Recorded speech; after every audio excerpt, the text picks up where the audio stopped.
The sun had barely risen when I grabbed my fishing gear, eager to enjoy the first morning of the weekend at my favorite spot by the lake.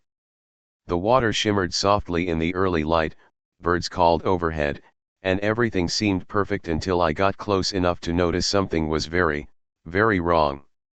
A stench hit me first, subtle at first but growing stronger with each step. I froze, scanning the lake's surface. Fish floated belly up, their scales dull and eyes glassy. My stomach churned. Something wasn't just off, it was catastrophic.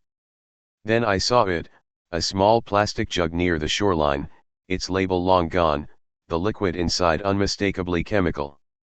I dropped my tackle box and grabbed my phone, snapping pictures and sending them to a friend.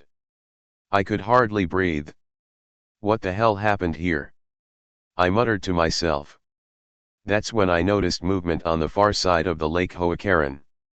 She stood on the dock, sleeves rolled up, smirking as if she had won some private victory. My blood ran cold. Karen had been at odds with me over fishing rules for months. She hated seeing anyone enjoying the lake freely, claiming it was dangerous or unregulated, though no one else had a problem. But to poison it? To go this far? My mind couldn't process it. I ran to my neighbor's house, pounding on their door. They opened, confused, as I shouted, "Karen poisoned the lake." Their faces went pale. We all knew she was strict, overbearing, and unreasonable, but this was criminal. It wasn't just about me anymore, the water from the lake supplied half the community. This wasn't a personal grudge anymore, it was a disaster waiting to unfold. I called 911, trying to explain quickly, fear and anger clashing in my chest. The operator's voice was calm, almost soothing, but I could barely hear it over the roar of panic building in my head. While waiting, I ran back to the dock, confronting Karen as neighbors gathered behind me. "Why would you do this? Do you even know how many people drink from this lake?" I yelled. She shrugged, smiling thinly, as if the answer was obvious. She didn't care. And at that moment, I realized the full scope of her recklessness. She hadn't just endangered my weekend, she had put lives at risk.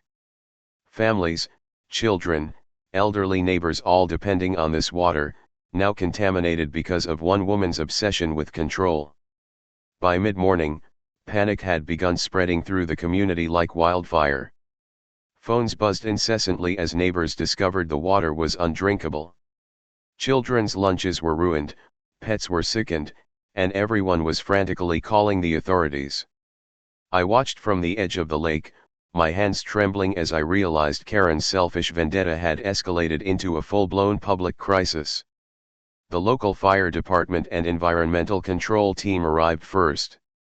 Men and women in protective gear began testing the water, collecting samples, and cordoning off sections of the shoreline.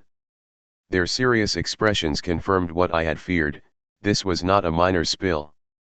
The contamination could be widespread, potentially dangerous. Each step they took toward the dock intensified my dread.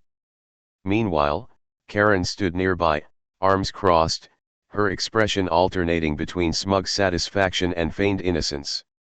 She kept repeating, "It was just to stop you from fishing." I didn't think it would, you know, but we all knew.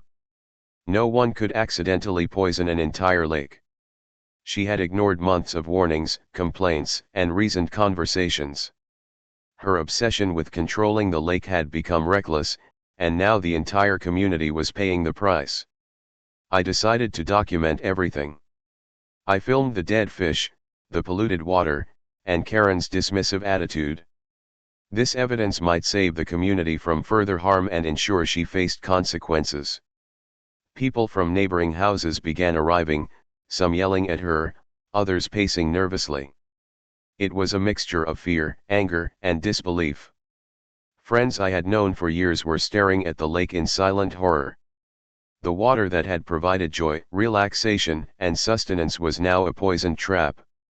City officials arrived shortly after, with more testing equipment and serious faces. They immediately began assessing which homes received water directly from the lake and set up emergency supplies. Bottled water and temporary pipelines were organized while investigators questioned witnesses. I realized just how lucky it was that I had discovered the contamination early. Had this gone unnoticed overnight, the consequences could have been catastrophic. By noon, the lake was a quarantine zone. No one was allowed near it, and Karen had been ordered to remain in place for questioning. She argued and protested, but her words fell on deaf ears. The weight of responsibility had shifted from her obsession with control to the very real, immediate consequences of her actions.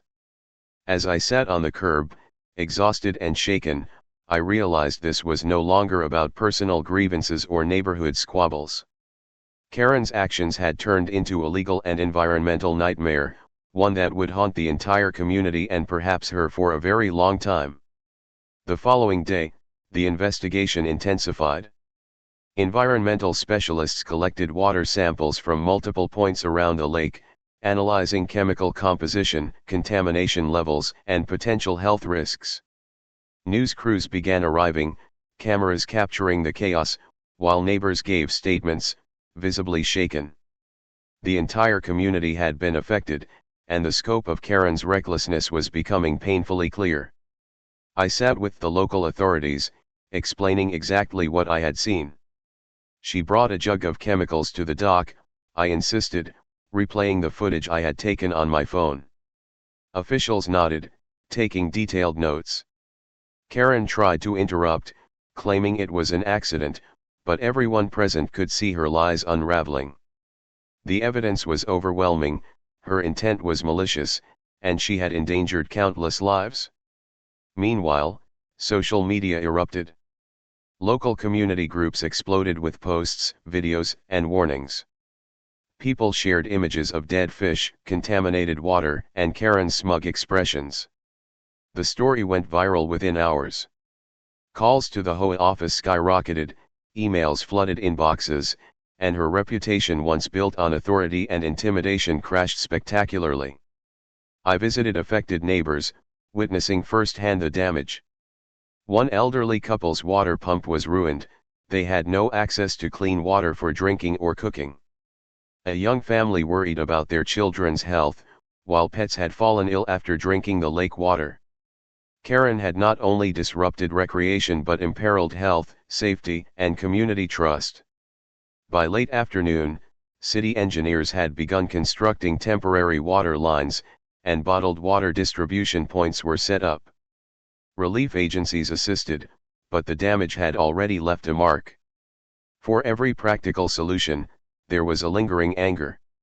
How could one person's obsession with control ripple out and affect so many innocent lives? Karen remained at the center of the storm, her smugness replaced by growing anxiety. Investigators asked pointed questions, while neighbors demanded accountability. The reality was sinking in. The HOA's power and her personal vendetta were no longer trivial, they were dangerous. This was no longer a neighborly dispute, it was a legal, environmental, and moral crisis. As evening fell, I returned to the lake, now empty and cordoned off. The water glinted in the fading light, but the shimmer was tainted by fear, destruction, and betrayal. I realized the battle wasn't just about the lake, it was about community, responsibility, and the consequences of unchecked power. Karen's actions had awakened everyone to a truth they could no longer ignore. By the next morning, the full weight of the situation hit Karen. Investigators returned with court orders, environmental fines, and criminal charges. Every aspect of her actions, intentional contamination, endangering public health, and property damage, was documented. She no longer had her smug authority, she faced the consequences of recklessness that affected an entire community. Community meetings were held at the local school gym. Residents voiced anger, fear, and frustration. Children's safety, pets, and family health had all been jeopardized. People shared stories of how they had relied on the lake water, how they felt violated by someone they once considered a neighbor with authority. It was clear that Karen's personal vendetta had crossed every line imaginable. Environmental specialists provided updates. The lake would take months to fully recover, water systems needed continued testing, and contaminated fish had to be removed. Cleanup crews worked tirelessly while volunteers helped distribute water to families. It was a joint effort, a community rallying to repair the damage. In the midst of chaos, I realized that even a single person's reckless obsession could fracture the trust and safety of hundreds. Karen, now under strict legal supervision, attempted to defend herself publicly, claiming she didn't understand the consequences. Nobody believed her. Videos of her pouring chemicals, combined with eyewitness accounts, left no room for doubt. Courts were preparing fines, possible jail time, and restitution orders. Social media ensured the world knew her actions, reinforcing her downfall and highlighting the importance of accountability. Weeks later, the lake slowly began showing signs of recovery. Fish returned, water clarity improved, and the community gradually regained access to safe water. Families cautiously resumed normal life, but the memory of the disaster lingered. Karen's actions had become a cautionary tale. Obsession, control, and disregard for others could spiral into catastrophic consequences. As I cast my line into the partially restored lake, I reflected on the ordeal. The water shimmered in the sunlight, and the first small fish bit. Relief washed over me, but so did a sober reminder: vigilance is necessary, communities must hold each other accountable, and one person's selfishness can impact hundreds. Karen's lake may recover, but the lessons of that betrayal would remain forever. Can you believe what HOA Karen did?